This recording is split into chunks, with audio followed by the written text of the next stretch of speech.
College লাইফের মধ্যেও ছিলাম, তখন যখন আমি বন্ধুদের সামনে যেতাম লজ্জা লাগতো, ওরা ছোট করে কথা বলতো যে তুই আসিস না, তোর দরকার নেই। আর যে বন্ধুর বাইক ছিল, যে বন্ধুর টাকা ছিল, বন্ধু চল এই জায়গায় যাই, ওই জায়গায় যাই, এই রেস্টুরেন্টে যাই, আমাদেরকে ইনক্লুড করতো না। So I can feel it bro.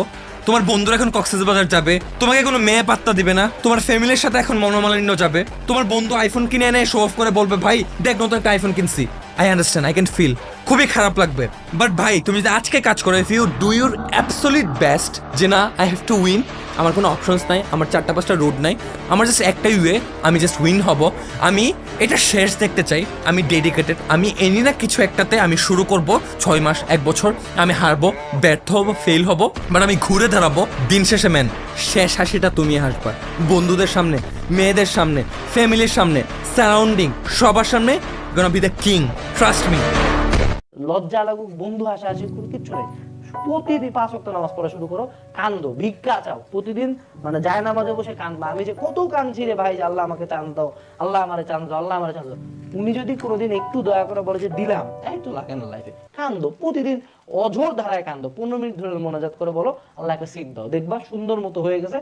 এই যে তুমি তার কাছে গেলা না, তোমার কনফিডেন্সটা আরো বিল্ড আপ হবে। Make your happiness affordable. আমরা যত দিন যায় আমাদের সুখটাকে অনেক দামি করতে থাকি। আমি আবারও ইলিয়াস ভাইকে বলছিলাম, আমার এখানে একটা কোট পিন আছে, এই কোট পিনটার দাম মনে হয় 30 টাকা। এটা যখন আমি বানিয়েছিলাম আমার খুব ভালো লেগেছিল, আরে 10 মিনিট স্কুলে একটা আলাদা কোট পিন, আমার খুব মজা লেগেছে। এখন যখন আমি নতুন স্যুট বানাই আমার এতটা মজা লাগে না। চিন্তা করে দেখেন, আমার সুখের দাম আগে ছিল মাত্র 20 টাকা, এখন আমার সুখের দাম 20,000 টাকারও বেশি হয়ে গেছে। যখন ছোট ছিলাম বাসা থেকে 10 টাকা টিফিনের টাকা পেতাম, 6 টাকা দিয়ে ডিম চপ খেতাম, 4 টাকা রেখে দিতাম, ওই 4 টাকা দিয়ে 2 টাকার আচার খেতাম, 2 টাকার ফুচকা খেতাম। ওই 2 টাকার যে খুশি ছিল, এখন রেস্টুরেন্টে হাজার হাজার টাকার স্টেক খেলেও কিন্তু ওই আনন্দ পাওয়া যায় না। তো যে মোরাল অফ দ্য স্টোরি হলো, আপনি আপনার হ্যাপিনেসটাকে এত অ্যাফোর্ডেবল করেন যেন প্রতিদিন প্রতিনিয়ত এই জিনিসটা খুঁজে পান।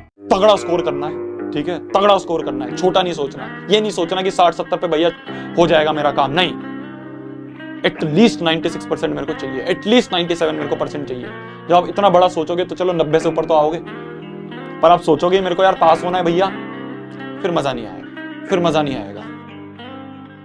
যে যত বেশি সুখ এবং সমৃদ্ধি চায়, টেনশন ফ্রি লাইফ লিড করতে চায়, রিল্যাক্স থাকতে চায়, আল্লাহর রহমত বরকত চায়, তার উচিত বেশি বেশি দরুদ পড়া, কমপক্ষে দিনে 20 বার, সকালে 10 বার, সন্ধ্যায় 10 বার। এতে করে নবী সাল্লাল্লাহু আলাইহি ওয়াসাল্লামের সুপারিশ সে পাবে ইনশাআল্লাহ। তুই পয়রা পরীক্ষা দে, তুই না পয়রা পরীক্ষা দিয়ে প্লাস পাই, এ প্লাস দিয়ে তুই করবিটা কি? ওই এ প্লাসটা দিয়ে হবে কি? কোনো লাভ নাই। পয়রা পরীক্ষা দিয়ে এ প্লাস পা, আর যদি এ প্লাস নাও পাও তাতেও সমস্যা নেই, কোনো ব্যাপার না, ব্যাপার পরে দেখা যাবে। এই দুনিয়ার জীবনটা ধোঁকা, একটা ছোট্ট জীবন, পুরো ধোঁকা, কিচ্ছু নাই এর মধ্যে। আমার কথা শোনেন, এই দুনিয়ার জীবনে কিছুই নাই। চারপাশে অনেক কিছু মনে হবে, আপনার বাড়ি আছে, গাড়ি আছে, স্ট্যাটাস আছে, টাকা পয়সা, প্রতিপত্তি সব আছে। আদতে আপনি একা, আদতে আপনাকে একাই কবরে যাওয়া লাগবে, একাই আল্লাহর সাথে হিসেব নিকাশ দিতে হবে, কেউ নাই সাথে। তুমি যদি ভাবো তোমার কাছে টাকা নাই, একটা ল্যাপটপ কিনতে পারবে না, একটা কম্পিউটার কিনতে পারবে না, কিছু নাই, বের হো। তুমি যখন বের হবে না, যখন দেখবা যে টাকাওয়ালা যারা আছে, তুমি যদি একটা ওয়েটার হো কিভাবে ডাক দেয় এদিকে শালা, তখন তুই ভাই বুঝবি যে দুনিয়াটা আসলে কতটা কঠিন। এই করবো ছিঁড়ে ফেলবো, আমার কাছে টাকা নেই, আমি ফ্যামিলির প্রেশার দিতেছি, ফ্যামিলি আমাকে কিনে দেয় না। ভাই তোমার তো খাবারই নেই, তো ফ্যামিলিকে প্রেশার দিয়ে কোনো লাভ আছে? আমাদের সমাজের মধ্যে কিছু কিছু মানুষ আছে, এদেরকে অ্যাভয়েড করবেন, এদেরকে ত্যায্য করবেন, ওদেরকে বয়কট করবেন। একটা লাইন আছে এরকম যে যেদিন তুমি হচ্ছে শেখা অফ করে দাও, ওই দিন তুমি মরতে শুরু করো। সিম্পল। মানুষের আজকে আমি রিভিল করতেছি যে ওদের মোটোটা কি, ওরা কিভাবে কাজ করে এন্ড কিভাবে ওরা বড়লোক হইতেছে।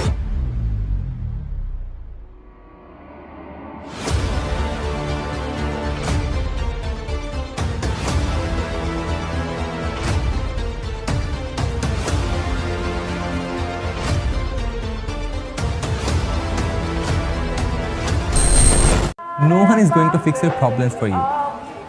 No one is going to get you what you want. You are alone and you are in charge. The moment you're going to realize this, you'll just win.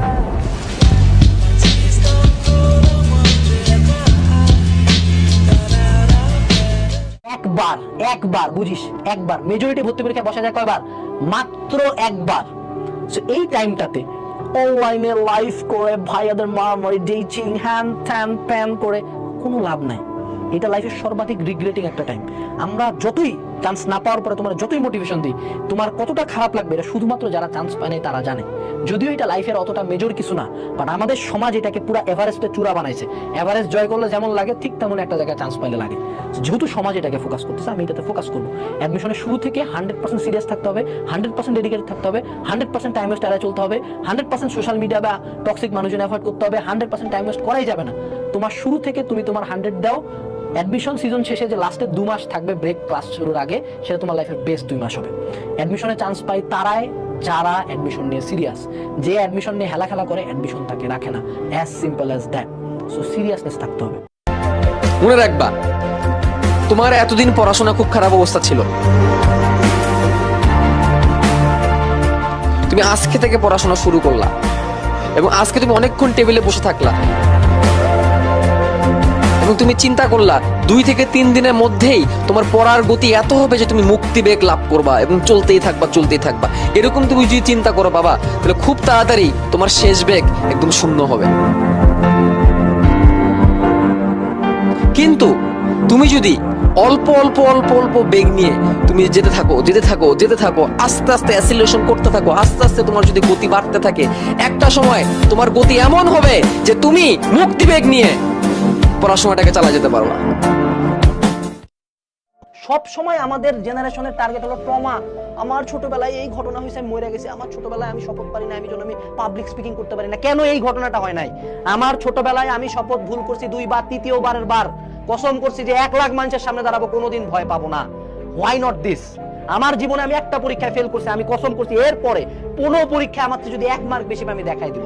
আমার জীবনে আমাকে মানুষজন অভাবের জন্য অপমান করছে, আমি কসম করছি যে ওর বাড়ির সামনে আমি গাড়ি নিয়ে যা দেখা দিব, আমি দেখাবো আমার কত টাকা ইনকাম করা সম্ভব। আমাকে আমার চেহারা নিয়ে খোটা দিছে, আমি একদিন উপরে যায় দেখাবো যে চেহারা লাগে না। Why not this? 17 ঘন্টা পড়ছে একটানা, একটা সেকেন্ড ব্রেক নেয় নাই।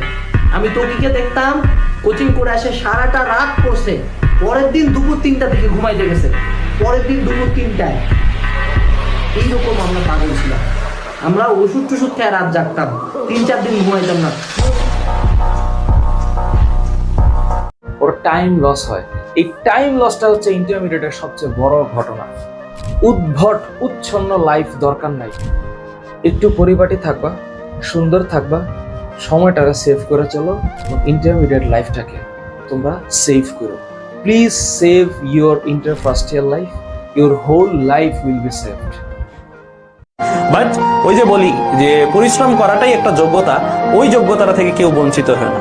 ওই যোগ্যতাটা সবার জন্য উন্মুক্ত। ওই যোগ্যতার কোনো সিট সংখ্যা নাই। ওই যোগ্যতায় কোনো এমন কিছু নাই যে হ্যাঁ এই কয়টা সিট আছে চান্স পাওয়ার জন্য।